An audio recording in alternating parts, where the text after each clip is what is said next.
I think that's the one thing that also keeps me going. Like I always think back to whenever I'm having like a people problem or a tension or somewhere in my ministry where it's, man, this is a difficult conversation with somebody, or man, that could be that conversation. Like that's typically where I pull from. That's where I go back to. It's like, man, Josh didn't have to go out of his way to have a conversation with me. That never had to happen, but he was Yeah. prompted to. And it's like, man, that we're called to at the end of the day, be in the ministry, and it's not always easy or it's not always convenient sometimes. But yeah. Hey, what's going on, everybody? This is the Other Pastors Podcast. I, along with my friend Colt, are your hosts. I'm Jonathan, and our heart is to minister to all kinds of pastors, youth pastors, children's pastors, tech directors, youth pastors like myself, just any type of pastor who's leading from the middle.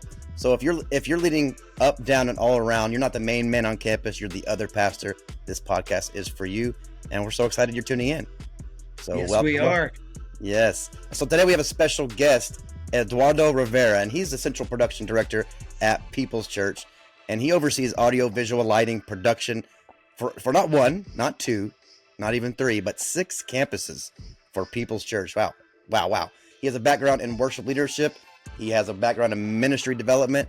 Man, you're just the type of dude we like to talk to. So welcome to the podcast. We're so glad to have you. Pleasure to be here. Thank you guys for having me on. Yeah, Of course. Absolutely. And you're a young guy. How old are you, Eduardo? I'm 28.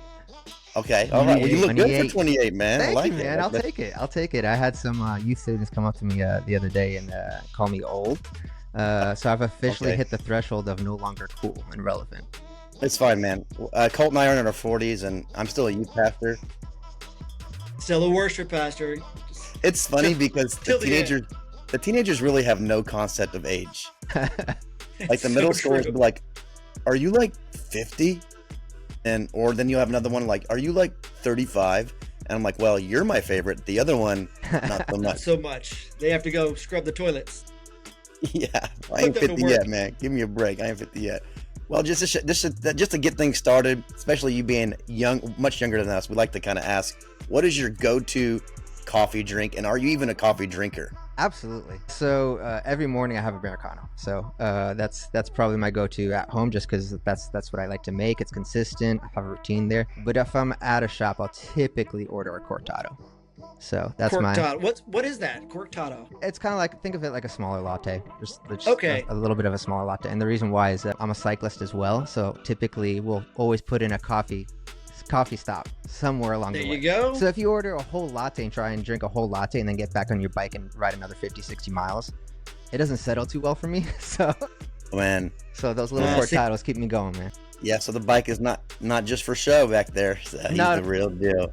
No, this is a lifestyle for you. I love it. I'm a runner myself, not personally a cyclist, but I understand the desire to get out there and hit the streets. So that's awesome. So how about a good Red Bull before a bike ride? Is that a good idea or no? I'll sometimes do a Red Bull. Honestly, a lot of people do a Coke. So like a Coke Really? halfway through the ride. Yeah, just all the sugar in there. Yeah. And gets in your system, continues to go. Yeah, I actually don't even drink coffee, so that's kind of weird. Well, I was in the Navy for a long, long time, and we were stuck drinking black coffee. That's all we could get. And so when I got out, I was just like, You never I'm want to done drink it with again? I'm done with it. Wants no part of it. I don't want any part of it. So I like a good Dutch Bros, like sugar-free Okay. energy Okay. drink. Yeah. Okay. It's all That was- good. It's all good. So we want to get to know you a little bit, and we're gonna get some more rapid fire questions down the line. But first of all, I want to kind of find out about your ministry experience. What got you into ministry? Kind of break it down from the very beginning, because I know we've talked a little bit in the past, and I know that it wasn't always your initial trajectory, and then God kind of radically shifted everything for you. So I'd love to give us a little bit of background about that. Yeah, absolutely. So I actually grew up in New England, so I'm not from Oklahoma or the Middle East, not Middle East, Midwest, not Middle East. I do get mistaken for Middle Eastern all the time, but that's a different story. Yeah. But I grew up in Connecticut, and typical suburbs, honestly, just preppy kind of America, just everything you can think of. When I tell people I grew up in Connecticut, I ask them, and they're from Oklahoma, and they have no concept of it. I'm like, have you seen Gilmore Girls? And they're like, yes. And I'm like, kind of similar to that, actually. It really is. I've been to Connecticut one time. I interviewed out there for a Pratt and Whitney job, and Yeah. My mom used to work Yeah. at Pratt & Whitney, actually. there you go. Yeah. Wow, small world. Yeah, East Hartford. Yeah. So anyways, grew up in Connecticut, grew up in the local church. My parents are grew up believers, and I always had that background, and there at a really grew up in a really good church for New England standards. New England is pretty much post-Christian. I would say if it's nothing like the Bible Belt out here, where there's churches every 500 feet. But grew up in a really solid church over there named Crossroads Community Cathedral in East Hartford. And just growing up over the course of the years, I did the typical thing of go through kids and then graduate to youth or junior high, and then the young and then high school age, where now I'm in the youth group and all that type of stuff. But never really had a relationship of my own with Christ. It was always kind of like my parents' faith, and church was just my community. I didn't really have any tangible relationship, I would say, with Jesus, even though I knew about him. I would do all the things, but honestly, my mind was sports at the time in high school and just other things. So really my trajectory was what I thought I was going to do in high school was, I'm going to take my ASVAB, I'm going to get a good score on it, and I'm going to go into the Coast Guard Academy in New London, Connecticut. Nice. Beautiful campus. I was like, I could do sports there. Everyone learns to sail. That's fun, right? And then my thought was to do something like engineering wise within the Coast Guard. So very cool. I was actually going to go into my junior year, and I got sent to summer camp, just like you always do. The typical Assemblies of God summer camp up in New Hampshire. And I just remember that 1 week God really got a hold of my heart.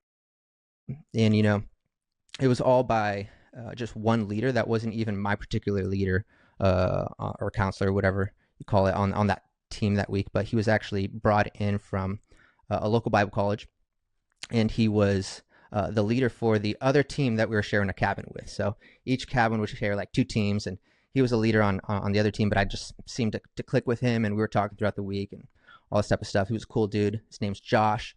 And then I remember the last night, I had skipped Salvation Monday, skipped Transformation Tuesday, Holy Spirit Wednesday, and Thursday night. We all know kind of the typical camp. Yeah, thing. yeah.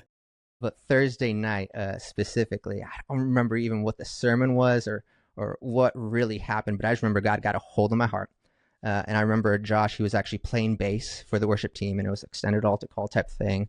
Came off the platform and talked to me in the back of that room. He saw I was just breaking down in the back. Can't remember what he said exactly, but I remember I gave my life to Christ that night. And I remember... Better the last night than no night, right? Right? Come on. Yeah, exactly. Last night, baby. So, I gave my life to Christ that night, and I just remember him really impressing on me, the Lord really impressing on me. Like, I just remember looking up, still seeing the worship team playing, and it was like, you're going to be a part of something like this. And full circle moment would be actually leave public high school. I told my parents, hey, I'm going to graduate in a year. I was supposed to go to my junior year, right? So I was like, hey, I'm going to graduate in a year. They're like, how are you going to do that? I'm going to be homeschooled. I'll just teach myself. Somehow I got them to buy into this. I have no idea how. So I was like, man, I want to go to Bible college. Man, this is my path now. I know the Lord's spoken to me. Somehow convinced them to let me homeschool myself, essentially. Pretty much. And I graduated early, went to Bible college at 17, and actually joined that same worship team that was speaking that was playing at that camp, and was on that for 4 years. Wow. And then led it my crazy. 5th year on staff after I graduated the college, and got to tour and do a bunch of things, crazy things for Jesus at camps. And so that's kind of been my trajectory ever since. I'm a all or nothing type of person. And it really took the Lord getting a hold of my heart. And then, everyone was kind of like, are you sure you want to do this? Are you sure you want to be homeschooled? You want to leave the sports? You want to leave all your friends? I was like, yep. I was so confident about it. I love that. I love that. So that's kind of been my path toward ministry. And I've left home at 17, haven't been back since. Just been doing the Lord's work wherever I can. That's how you know when it comes from God. People ask me all the time, how do you know when it comes from God? When it doesn't matter what anyone else says. Yep. Because everybody thought I was crazy when I left the government job and aviation and all the money and all that stuff, and just to do. So I love that story. It's great. Yeah, and I love that story too, just because, so many times on this podcast, we talk to pastors from all different walks of life, from all different circumstances. And a recurring theme is always just the hardship of ministry, that yes, ministry is hard. We do it day in and day out, but it's worth it. What I'm hearing from you, and it is true. Yes, ministry is hard, but ministry is also incredible. like the hard time or the good times, in my opinion, greatly outnumber the hard times. And I think that the reward for what we do, like that one guy, Josh, that talked to you in the cabin, made an investment in you. He took the time, night one went by, night two, night three, the whole time, nothing was hitting with you. And then this one conversation with this youth pastor changed your life. It changed your trajectory. And I think that's such an incredible responsibility, an incredible ability that we have as ministers of the gospel to speak into people's lives. You never know what that one conversation is going to do. That one Sunday morning that you feel like you're phoning it in, you talk to somebody randomly, and then that person has a life-changing encounter. That's incredible. I love that about ministry. So thank you for sharing that. Absolutely. I mean, I think that's the one thing that also keeps me going. Like I always think back to whenever I'm having like a people problem or a tension or somewhere in my ministry where it's, man, this is a difficult conversation with somebody, or man, that could be that conversation. Like that's typically where I pull from. That's where I go back to. It's like, man, Josh didn't have to go out of his way to have a conversation with me. That never had to happen, but he was prompted to. And it's like, man, that we're called to at the end of the day, being in the ministry, and it's not always easy, or it's not always convenient sometimes, but yeah. Absolutely. So I want to know how that kind of like shaped your leadership, your vision, everything moving forward. Yeah, 100%. I would say that one thing is still one of the most pivotal things in my life. Being on that team, the next 4 years as a student at that college, it helped pay for my schooling and those sorts of things there too. But man, what I really lived for was that 3-month summer block where, man, I'm at a different camp every single week. We get to go from start in Toronto, end in Missouri or Florida or something like that in our tour, and we're at a different camp every single week with different students. That this is not coincidence. This is not by accident. Like I'm here for a reason. Man, who are the people that God is placing around me for me to make a deposit or make an investment or just just be there for them. And I can say that I can look back on all those summers and at least pinpoint one God conversation that I was able to really have with a student or another leader or something like that. And that's one of those things that still I think about even today. And whether I'm at any of our campuses or where I'm at on a Sunday or whatever leaders I'm meeting with in a particular week, I'm just looking for that one God conversation where, man, the Holy Spirit's speaking something to me, where now I can make a deposit or help them take a next step spiritually or whatever the case may be. I think that one thing of how Josh went out of his way to really reach me is honestly one of the most pivotal things of my leadership. And that's where a lot of my conviction has come from. And we can hit that later. But yeah, just leading out a conviction of, man, we're called, one, to equip the saints for the work of the ministry. But then also we're called to help people take spiritual next steps as leaders. Yep. So how am I doing that in this environment? How am I doing that in this space? How am I doing that in XYZ? So absolutely. And then of course it also sets you on with a passion to create God encounters, create God moments. And of course, as a worship leader, I know this, I've been doing this for a few years too. And that's such a passion of mine to create those spaces by the people who are on the stage, by everything we're bringing to the table, by the solid audio, by the solid lights, by the words being on time. Everything that we're doing is to create that encounter where people can connect with the presence of the living God. So how have you used that passion in your worship leading and now in your production at People's Church? Yeah. So I remember sometime in college, we were kind of given a charge to like make like a life mission or, whatever statement. And after thinking about it a while, I was like, man, I want to create spaces and places for people to encounter God, like as what I'm trying to do, right? So that's kind of been how I've looked at all kind of, I've been a worship leader in the past or worship pastor in the past. I did that for 3.5, 4 years in the same city as you. And, some of my core memories of that specifically in that arena was, man, there are new people walking in every single Sunday to this Midwest City campus specifically. And I was like, man, these are people that, man, I have a unique opportunity in these 18, 20, 22 minutes, however long the worship set is, to bring them in a place where their posture is ready to receive the word, one, and then they're also acting and speaking theologically sound stuff where, man, they're now exalting God. They're now practicing worship prior to the service so that their hearts are in a posture where they're ready to receive the word. How can I make this special? How can I make this moment? So there's a lot of things that go into that. I don't know exactly what you want to speak about that. No, that's fine. You covered it. Yeah. So yeah. Yeah, I liked what you said earlier about your conviction, because you're kind of like your jump start was a result of somebody else's obedience, and so it's what an important thing to keep falling back on, even as the years pass. Is like I have the opportunity to be that for not one but potentially many people. So Yeah. I love that. Yeah. So as a central production director, you're not just leading people; you're having to interpret the pastor's vision, interpret the vision, and then execute the vision. So, talk about how you navigate that. What's exciting about it? What's challenging about it? I would say that's one of the more challenging things that you can do at a church, but it's one of the best things that you can do. It's like, I think, um, I keep going back to these things of convictions. Like another conviction is, man, I want to fulfill the vision that my pastor has for this church. Ooh, so important. Mhm.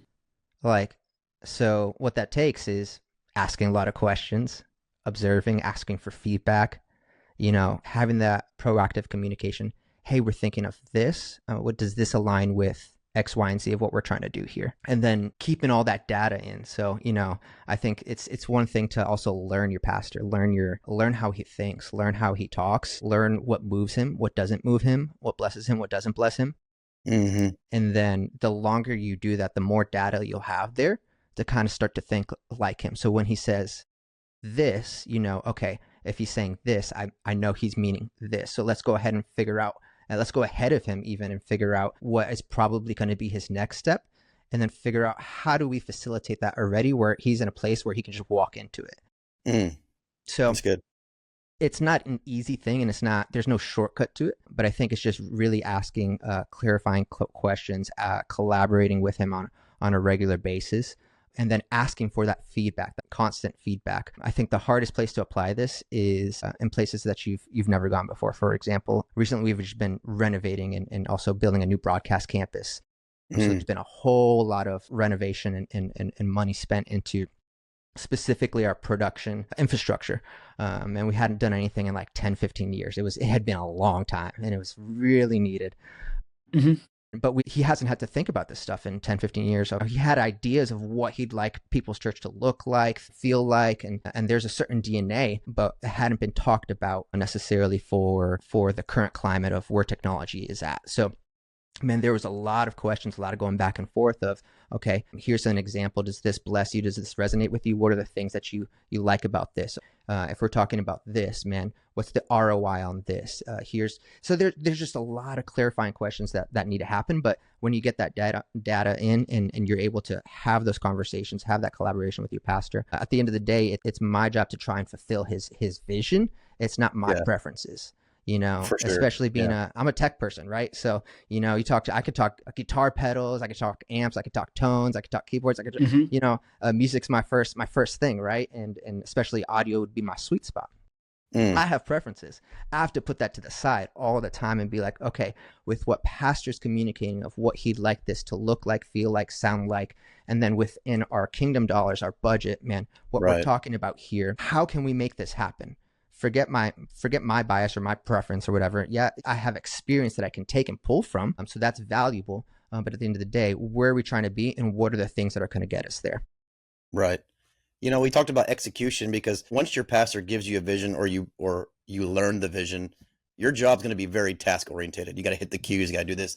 So how do you balance the technical aspect of your work, because you're dealing with a lot of people? How do you balance that with developing your team and ministering to your team? Yeah, I would say care and development never stop for me. So that is a continual ongoing thing, no matter what campus it is at, no matter who are the leaders. Man, things always change as well. Some leaders have to leave the state and move. If living in Oklahoma, we got a lot of people from Tinker and stuff like that that are tied to the Yeah, for sure. military.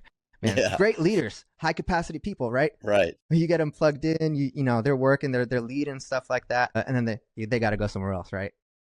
So Hmm. development never stops. I'm always looking to discover, develop, and deploy leaders. So that's always ongoing. And then the care aspect never stops as well. So I'm always building a system to where, man, my leaders are checking on people. I'm checking on my leaders. There's a system there of, man, I want to know where my people are at all times.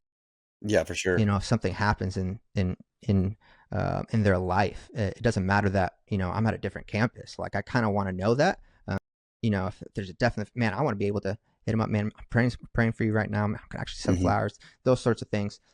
somebody in a hospital, I'm going to make a visit as much as I can, or I'm going to, have a leader or a group of leaders make a visit. Those sorts of things. Those things can never stop. And as far as the execution side of things, I think there's a way to develop leaders in a way where we're never sacrificing execution. We're never sacrificing, excellence for us is doing the best with what we have. So I'm not going to require more from them than where our team may not be at the moment, and do our best to reach our level of where we're at with what we have in this season. And that changes from season to season, depending on what you have from campus to campus and those sorts of things as well. And, even talent on the worship side of stuff, worship leaders get moved around and those sorts of things as well. So that'd be my Yeah, you touched on other campus, because Colt and I, this is unique to us. It's not something that we deal with, and I'm sure there's definitely other people listening that can relate to. This is multi-campus. So just kind of follow up to end this segment. Can you tell us like a leadership lesson you've learned from overseeing multiple campuses? Man, that's tough to narrow down to Just give me one, baby. Come on. Man, I would say synergy is very important, especially when like you're at a multiple campus. Yeah. And you can't have synergy if you're not somehow connected in family and relationship with each other. Otherwise, it just builds silos. So I work very, very, very hard at trying to connect and connected to all of our campuses and all of our leaders in some capacity. And I really stress for us to do more things, especially our core leaders here on our production teams.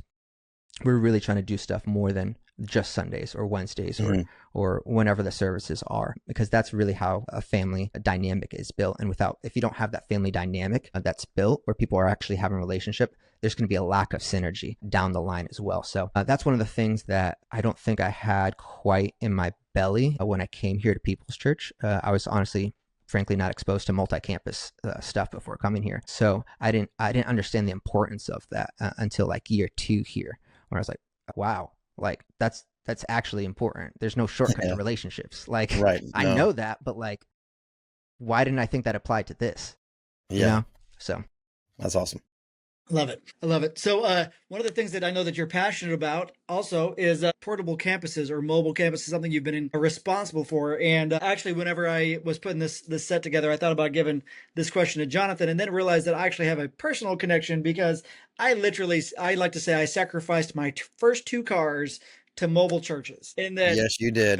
Back in the day, I was 16 years old with my little Toyota Corolla, and I was the kid that would fill my car with a sound system, amazingly. A sound system, a keyboard, small lighting setup, the overhead projector, of course, with all of the slides. That's a throwback for anybody who knows what I'm talking about. And I would fit every little thing I could possibly fit into this tiny little Toyota Corolla, and then, destroyed it essentially. Moved on to a Ford Explorer, a little bit more space, but once again, sacrificing it for the sake of waking up at 5 a.m. on a Sunday morning, showing up at a hotel conference room, setting everything up in time for the worship team to show up at 6:30 to do our worship rehearsal, do the set. Then you break down, first one in, last one to leave. So this hit my heart heavy. And I know that right now that you're at a mobile church up at Edmond. And so I'd love to hear a little bit about like the highs, the lows, the challenges that you go through of, because it's a good size mobile church that you have there. And I'd just love to hear some of the highs and the lows of your heart about mobile or portable church. Man, if anyone has done portable church, you know that you can probably leave with a story every single week. Mm-hmm. It's just the nature of the beast. But yeah, right now my main primary Sunday function would be at our Edmond portable location, which will actually eventually be our broadcast location. So we're building actually on land literally right next to the school. So it's so cool. But yeah, we're at a high school in Edmond. And man, there's a different story every single week. But honestly, I jumped at this opportunity for kind of where I'd be on Sundays based off of, I did a church plant in Boston while I was still in school. I'd drive like an hour into the city, and we'd set up in an old ballroom that was pretty much a bar. Ooh, fancy. So, nice. Not like a nice one though. Not a nice one. It's a ballroom. Yeah, it was pretty much a bar. Okay. There'd be like some vomit and beer spilled from the night before, so everything just stunk when we got there. We'd unload an old U-Haul. Sometimes the locks would be frozen on the U-Haul because it's Boston in the winter.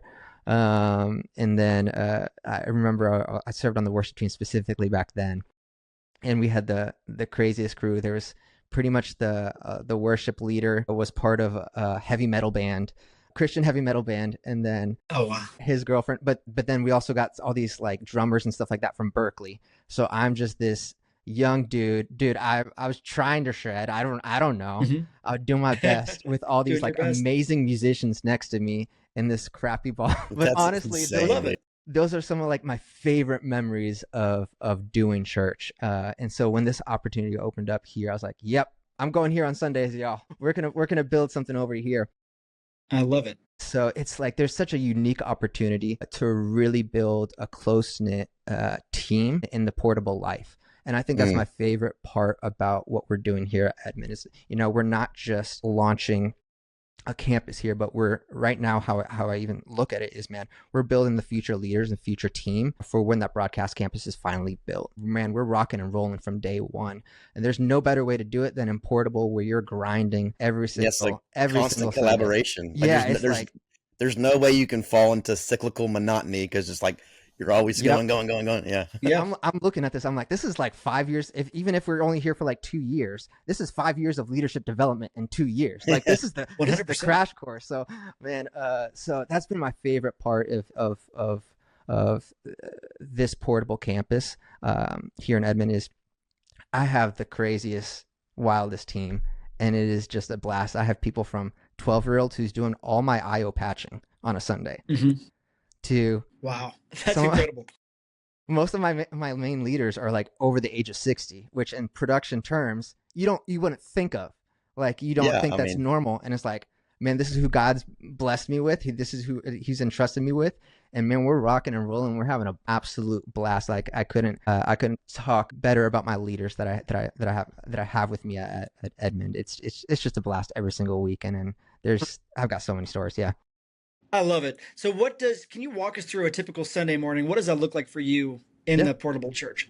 Yeah, so our first huddle is at 6:05 in the main lobby. So we 6:05 huddle, and then Lord. Yeah. So yeah, that means I'm getting up at like 4:35 typically. And then some people are even getting up earlier because they're grabbing our trailers. We have 3 trailers, 2 trailers and a generator. That get driven in. Then our first huddle is with everyone at 6:05.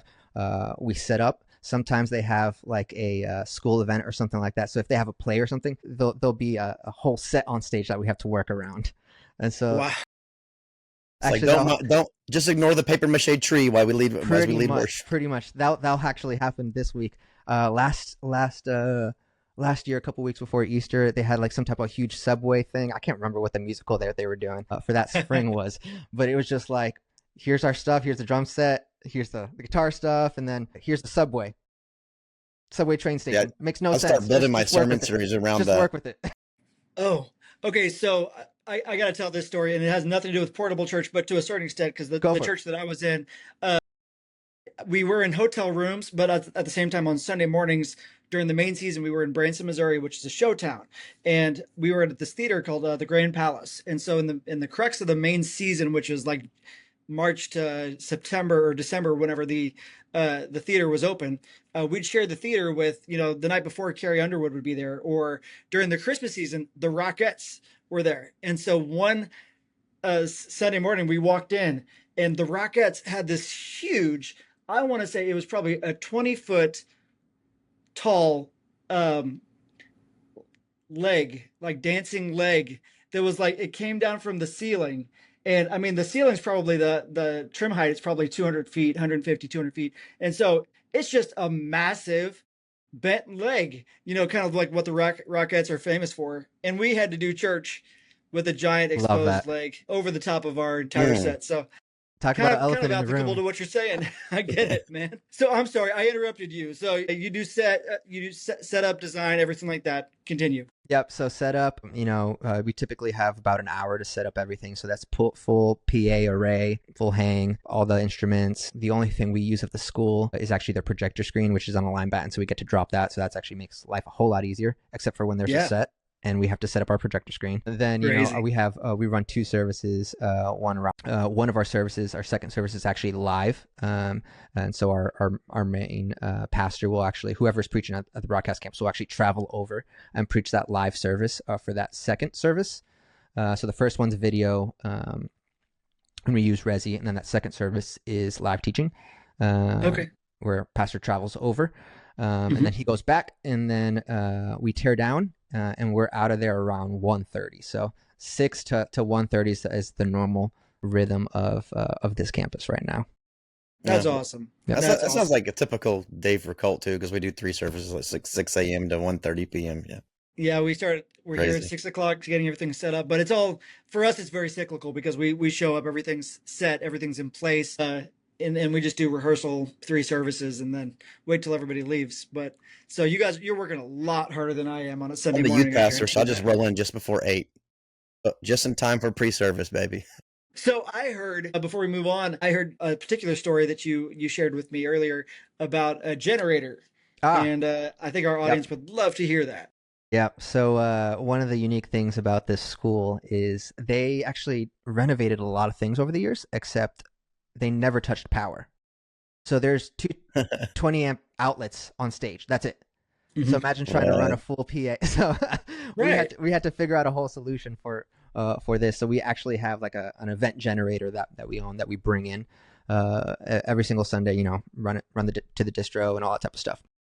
So one particular Sunday, and this was probably like 6 months into the portable, we just started doing portable in the Oklahoma City metro. We've done a portable in our Indianapolis campus before, but that wasn't around Oklahoma City. So we're still kind of figuring out portable for the first time in a long time. First week, where our campus pastors, actually, there are a couple, were out of town.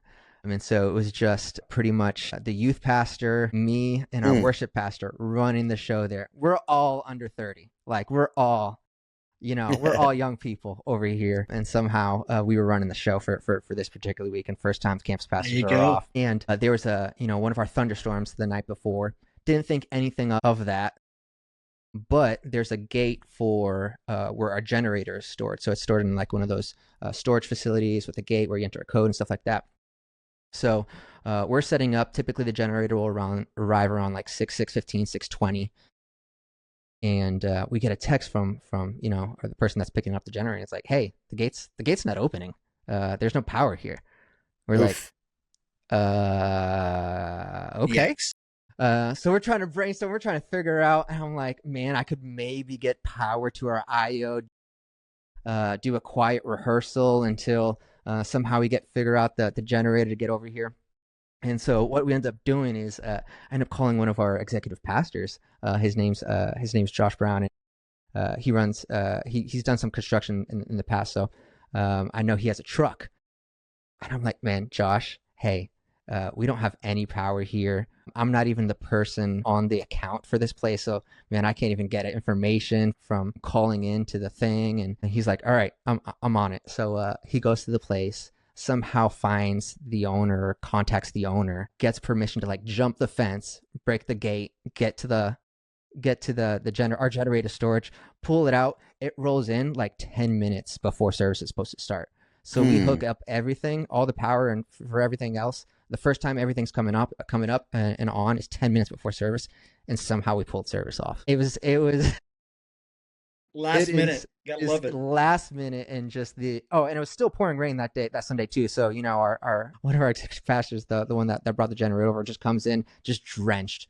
And he's like, oh yeah, I just hopped the fence and and I was like, okay, Man. well, praise the Lord, y'all. Let's make Sunday happen. But that's like, you almost wish he had a camera following him through that whole story of like jumping the fence and breaking Fast the and gate. Furious Absolutely. Church Edition. Absolutely. Yes. So that's just one of the funnier stories. But like, man, something like that happens like every single week at Portable Life, and you learn to embrace that, and it becomes fun after a while. And not that we ever pray for the crazy things to happen, but when they happen, it's like, nope, we've got everything we have to figure out a solution here. So yeah. Love it. Well, in the spirit of having fun, we're going to have a little bit of fun, ask a few rapid fire questions. So my first one is this, because you're a previous worship pastor, a current production director, you got to have some type of epic, embarrassing moment that you'd like to share with the I saw this audience? on the run sheet and I was like, oh gosh. You know we got to do it. Come You on. know, when you do camps for so long, there's plenty of stories. I would say probably the most embarrassing was, so I was typically, when I'd lead worship for camps and stuff like that, I'd go back and forth between acoustic and electric guitar, just depending on, what it is, what the song is. I remember one particular, I don't get embarrassed often because I've done a lot of stupid stuff on stage over the course of time where it's like, man, that happened. Cool. Awesome. Move on. But I remember one time I was switching from, I think, acoustic to electric, and we're in worship, hands are up, it's one of those in between sweet moments of a song and stuff like that. I go to put on my electric, nail my lip with my electric guitar, and it just starts bleeding. Busted your own So lip. I'm like just trying to figure out how to stop the bleeding, My and then gosh. play it off at the same time. These kids are like 2 feet in front of me. Everyone saw it, or at least in my mind, everyone saw it, and everyone's staring at me. And I'm just like gushing blood a little bit It's for the the worst. remainder of the worship Love that. set. Just You shift trying the to. whole set to all songs about the blood of Jesus. Like, just make it contextual. The blood of Jesus. So, man, I think that's probably the one time where I'm like, man, this is really, really embarrassing. I can't believe I just did this. Yeah, actually reminds me, I had a job interview once where I cut myself shaving, and I have a mole. And I don't know if you ever cut a mole and never stops bleeding. Mhm. So I'm sitting in this job interview just bleeding, and I could tell, long story short, didn't get that job. Just bled through the whole interview. They held that against you? You Well, can I'm help constantly, it's like distracting because like I can tell they're looking at me some type of way and I'm dabbing it. Like I got this They're bloody not even paper, noticing what you're saying. They're just staring at it. that. a Exactly. bloody paper towel in my You hand. need Oh, God. medical assistance there? What's going on? So stupid. I love it. Okay, favorite worship song of all time. Man, that's so hard. It's more of different favorite songs in different seasons. I would say if Spotify Wrapped were to happen right now, after all the country music that I listen to, it would probably either be At the Altar, Elevation Rhythm, You Will Be Saved, Elevation, Ooh, or Monday Morning Faith by SCU, Worship. I love At the Altar. There's no waste at the Such a good that song. goes so Such hard, a good dude. song. Yeah, The lyrics. that's a Yeah. constant on my playlist, especially during prayer and stuff like that. My own personal time and stuff like that. Colt, you gotta add that to our playlist, dog. Absolutely. I Yeah, will. so I'm good. writing it down right now. This one's gonna be even harder because it just is. If you weren't in ministry, what would you be doing? Man, I don't know, because I just don't see myself doing anything else. I mean, I knew you were gonna I say love it. that. I'm Come one on. of those people. If you had asked me like 10, 15 years ago, man, I would have said other stuff. I just really don't see anything else, man. I even if, man, Lord would take me away from Oklahoma or something like that, and man, I had to get a job outside of ministry. I just see myself, still being at the church, plugged in as much as possible and pouring into whoever's around me. So I just don't see anything else that I would pursue it, at least at this point in time and place of my life. So yeah. I love that answer, and it's authentic. I can tell you ain't just saying it because it's the right answer, but it's beautiful. It's beautiful.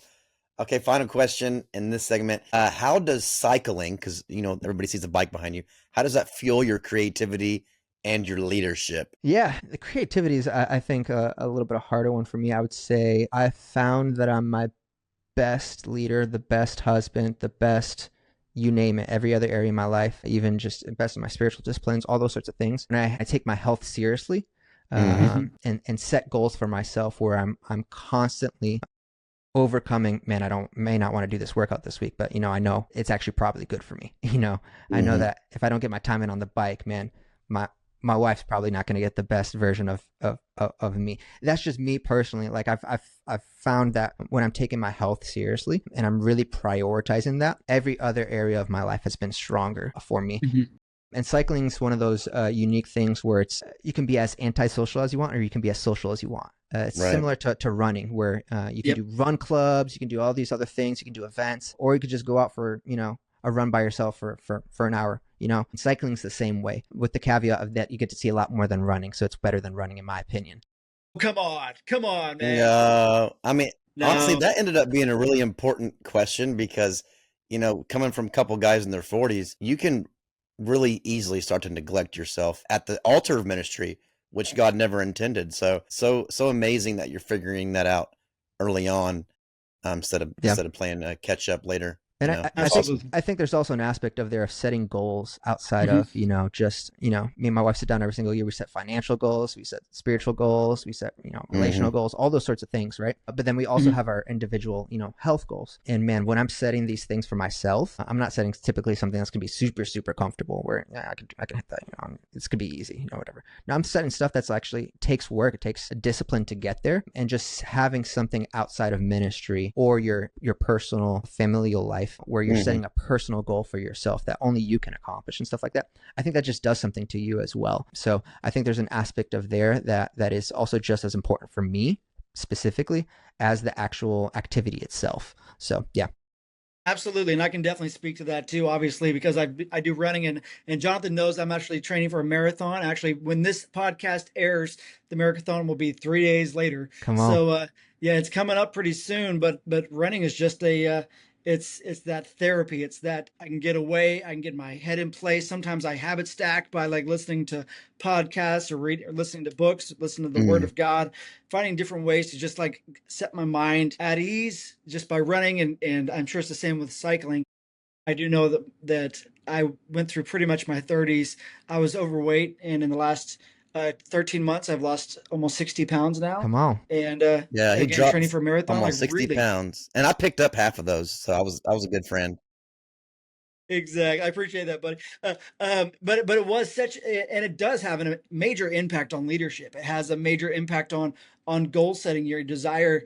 And I think that was one of the big reasons I wanted to push towards the marathon, because I've heard it said that if you can do a marathon in your mind, you know you can do anything. And as it pertains to ministry, I think it just kind of helps from a perspective of, yes, ministry is hard, but I know that anything's possible if you break it down into bite-sized chunks to overcome any adversity and any accomplishment. I think that God can do great things to you. It can really help your perspective in ministry. Yeah. I know who is it? Craig Rochelle in his leadership podcast talks all the time about how he does jujitsu, and our pastor does jujitsu too. Just finding some sort of physical thing to get yourself involved with outside of ministry can do so much benefit Yeah. to your in ministry practices. Yeah, 100%. Yeah, my wife's a marathoner, and she's the runner in this family, and I see the same thing for her as well. And even translating to her field and what she does for work, I've seen when she's trained for things and stuff like that. Man, she's able to accomplish more than she could ever dream or imagine, even in other areas of her life as well. So yeah, I just echo that a bunch, and like it's one of the best things for that I found for me. And when I'm not doing it, it's noticeable. Yeah. I totally understand. I don't totally understand. So I'm going off script here just a little bit because speaking of when this episode airs, it's 2 days after Easter. And so obviously you are over 6 campuses. And I'm sure that our audience would love to hear I mean, just very briefly, what does this season look like for you in Easter prep, the big day, the biggest day for churches around the world, especially America? I just love to hear kind of what that looks like for you. Yeah, for me, a lot of it happens actually prior to the weekend. So actually, just before this, we're recording this, we were in an Easter meeting, kind of dialing in, and so man, it's a whole lot of resourcing, creating what we're going to do, distributing that content. Getting all our people at our campuses up to speed on the vision and bought in on the process, so that there's synergy at the campuses, and then we're all accomplishing a similar product at the end of the day. Not that it has to look exactly the same, but the DNA is still there, and what we're trying to convey, or what we're trying to do, and our Easter specials and our programming and all that type of stuff is hitting the mark for what we're trying to accomplish this weekend. So actually, for me, a lot of it happens leading up to it, and honestly, the weekend of it, even though it can be crazy, and we're doing a bunch of services, it's kind of like seeing the fruit of the labor come to pass, Absolutely. and that's one of the most fulfilling things for me. And for me personally, I try and be as free as much as possible. Make those lobby connections, meet with those first time guests, and those sorts of things. Even though I'm mainly production, like natural tendency for most production directors would be just stay in the booth in between services, or go kick it with your team. It's like, no, I want to meet the new people. That's just me personally. I'm like, man, I want to meet Yeah. the new people that are in the lobby. Who's God bringing into our campus, or into our campuses this year? So it's the Super Bowl of the church. So Uh-huh. but a lot of my Mhm. my work would happen leading up to it, and resourcing all the campuses and making sure everyone has what they need to execute at their level. And then on that one weekend, I'm trying to be in the lobbies as much as possible. Yeah. I get I it. love I that. get it. And I think that's one of my biggest words of advice to young leaders, to people who are just getting into ministry, is don't make it about like don't wait till the week before Easter to start talking about Easter. Like right now, we start talking about Easter in January, and we break it down into bite-sized pieces. Like right now, we're a month out from Easter, and we've got all of our worship already uploaded. We've got 3/4 of our videos done. We just went live with all of our marketing. But man, if you do that, it makes the whole process, the whole morning of where you can get out, like you said, where you can get out, you can talk to people, you can build relationships. You're not so focused on the how we're going to do this, and you can get your mind back into the why we do the thing. And also, there's so many times when we do like sometimes big productions for Easter, and a lot of times people are like, how do you pull that off? I can't imagine doing that. Well, the only way we are able to pull it off at our size is by starting in January and breaking it down into bite-sized pieces. You can do big things if you give yourself margin to do that. So absolutely. I'm going to jump over to some key lessons to young leaders, and I know we're running a little bit behind here, but I would love to hear key lessons that you've learned that you'd love to speak into young pastors, maybe ministry leaders, things that you think that they would need to hear. Yeah, so I actually wrote down 8. I'm about to be in my 8th year here at People's Church, actually this May. And so something I actually stole from Chris Cootie. I don't know if you know Okay. who he is, but I mean, he actually did something similar to this, made a post not too long ago for a point for every single year of ministry that he's been in. And Nice. so I was like, man, I had some of these as convictions or statements or sticky statements that I've always held on to. And I was like, man, I'm gonna continue to add one specifically intentionally every single year, and I think 1 or 2 of these I actually stole from him. So to be completely That's transparent, okay. but man, these are, I would say, all of these are just core convictions of mine and would be pivotal to specifically at least my leadership. But the first one is your pastor's vision isn't a suggestion; it's your responsibility to fulfill. Boom. Write that down. And we talked about that earlier, and I'm just so passionate about it. So many times I see young leaders come in and they're so excited, they have so many ideas, and it's like, man, that's awesome. Man, I don't want you to lose that zeal. But at the same time, do you know what your pastor's trying to accomplish? Is that in Mm. line with what he's trying to do for the kingdom in your area, in your location? So it's just something to challenge, especially young leaders. I think I caught that. I was stuck in that trap really early on and had to break out of that. Where it's like, no, like I'm here to fulfill the vision of my pastor. Number 2 would be how you serve off the platform or behind the scenes is more important than on the stage or your particular skill. As especially worship leader, I think worship leader is the easiest one to, get caught in this where it's like, man, I have to be perfect, or I have to, my vocal execution or my skill playing this or my ability to understand music and all this other stuff can become what you focus on. But at the end of the day, man, what's your leadership look like off the stage? Like, are you even caring for your sheep? Are you, the Mhm. people on your team when's the last time you met with them? When's the last time you prayed with them? So I think just, man, Absolutely. how you are off the stage or away from your skill, I think it's just more important. 3 would be how you handle feedback/criticism will determine your capacity for growth as a leader. Yep. Teachability is key. I think Craig Rochelle speaks on this all the time in his leadership podcast. Like if you listen to all his leadership podcasts, this will be a key theme across the board and then applied to all the different areas. But your ability to be teachable will determine how much you grow, man. So who's speaking into your leadership? Who's speaking into your area? Who's speaking into your life? Who are you allowing to? Yeah, And absolutely. are you being defensive every single time that they're giving you some feedback, some criticism, or whatever the case may be? Is there's a perspective that they have that you do not, Yeah. that you probably need. Yeah, So we as men got to learn that too. It can be tough for us to take that. yeah, I think, and I always come back to my wife. My wife can point out all my flaws. Yeah. She can do that better than anyone else. And in those moments, I can choose to be defensive, or I can actually take that, apply it, and it's probably saving me down the line somewhere else in my leadership. For sure. Yeah. You know what I mean? Absolutely. So, 4th one would be comparison will rob you of the joy of ministry. There's Hmm. so many times, especially as young leaders, where I fall into this trap all the time as well.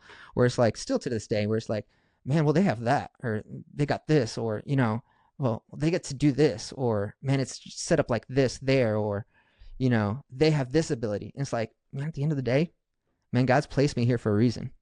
What am I Ooh, I have doing this with that? conversation all the time because I was a young youth pastor, had 30 kids, and I used to like go to these camps and be like super jealous and fleshly about these guys that were full time, had 200 something kids.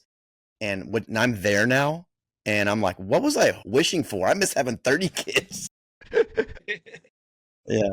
And I think there's an aspect of that as well, where it's like, man, if you can't even steward what you have, if you can't even cultivate what you have, really invest in what you have and be fulfilled there, how are you can be entrusted with more? Yeah, absolutely. Like when it comes to that specific thing. So, man, if you're at a certain place within your ministry, and man, it's probably for a reason. God has you there for a reason. So there's something that you're needing to develop, or that God's wanting to work in you, so that you can be entrusted with X, Y, and Z. And, you know, some of us may not be on large church staffs with all the resources one day, and that's fine. Like there's nothing wrong with that. But what are you doing with what you have where you are? Mm-hmm. So good. Number 5 would be, if you're not replacing yourself, you're doing something wrong. We are called to equip the saints of the work of the ministry. I used to get in this trap all the time where, man, I had to do it because I had to be right. And at the end of the day, it's like, Absolutely. man, and you need to be developing other people. It may not be 100% of the way that you would probably have done it. But man, I think I even heard this on one of your other podcasts. Did they get 80%? Yeah. Career Shell talks about that as well. Yeah. So it's like, man, I'm constantly looking for opportunities to develop people. You know, as I have items come onto my calendar or come onto my list or whatever the case, I'm also always looking for opportunities to develop others along, invite them in on the process. And that's really how you develop leaders. That's really how you develop thinking as well at a high level. So once that became a conviction for me, like everything else, I just realized that ministry got easier and easier and easier and easier. Yep. It's number 6 would be learn to lead out of conviction. Which we all discussed. these things are convictions for me. Oh, yes. Oh, this is so good. Like, I can't teach something if it's not a conviction for me. Like, if I don't believe it to be true, why would I be teaching it? Yeah. Why would I be, so my life has to be led out of conviction. And, one of those major convictions when it comes to ministry is discovering, developing, and deploying leaders. Like, I just believe in that. Like, that is, if you look at my calendar, most of it is people. I'm in the production field, but most of it is people. 80% of my calendar on a week is people. And that's because I believe in equipping the saints for the work of the ministry and developing and leaders. He works for People's Church. Look at that. There you go. Exactly. See, it would have been named People's Church and it wasn't about people. It was actually just a giant plug. No. Yeah. It's an 8-point plug. Yes. Gosh. Number 7, I think, would apply more toward the worship aspect in me. I'll always still be a worship leader. I'm in my core, but you can't lead people to God's presence if you're constantly meeting with Him yourself. There's just no escape. So true. Yeah. And I think there's been seasons where I've neglected that, and I've also seen the impact of it. Whereas, man, my spiritual discipline slipped, or man, I was in a season of busyness, and I have every right excuse to say, man, well, actually, I need to do this was more important in the ministry than I could justify that, right? You can find ways to justify things real easily, right? But at the end of the day, man, I can't lead people towards something that I haven't been in myself. So, man, that's just so important. Then 8 would be keep Jesus the main thing in everything. Keep the main thing the main Amen. thing. Main thing the main thing. That'll probably Reach. always be my last point every single year. So I love it. It's gonna move to like point number 15, but it's still there. I love it. Well, thanks for sharing those. I hope everybody wrote those down because it's awesome stuff. Before we go, we're about out of time, so we would love for you to pray over our listeners just as an encouragement, because what we do is not easy. It's a blessing, but we could always use that extra prayer. So if you could do that. Yeah, absolutely. Heavenly Father, I just thank you for this time that we've been able just to talk and fellowship and just process ministry and life. God, I pray that as a result of this and this particular ministry of the podcast, Lord, that it would go and hit people's hearts, hit people's minds, Lord, that they would leave from this podcast thinking about these things, thinking about how they in their areas, Lord, can do the best with what they have and where they're at, Lord God, that they would be inspired, that they would be encouraged, that they would leave here with hope of different ways to do things, different ways to process things in a result of expanding the kingdom in wherever they are at. So Lord, I pray that you just go before this podcast, that you would just go before this conversation, Lord, and that it would impact in a way that we won't even see in this side of eternity. So in your name we pray. Amen. Amen. And thank you so much for the time that you spent with us and the conversations. We are very thankful. And if you are listening and you're on whatever platform you're on, whether it's Apple Music, Spotify, whatever it is, please subscribe. If you're on YouTube, like, comment, leave a reaction. It definitely helps us. And don't ever forget, this podcast is for any pastors leading in the middle, leading up, down, and all around.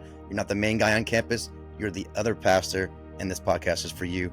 And we're thankful you joined us. Absolutely. Thanks for tuning in. Right.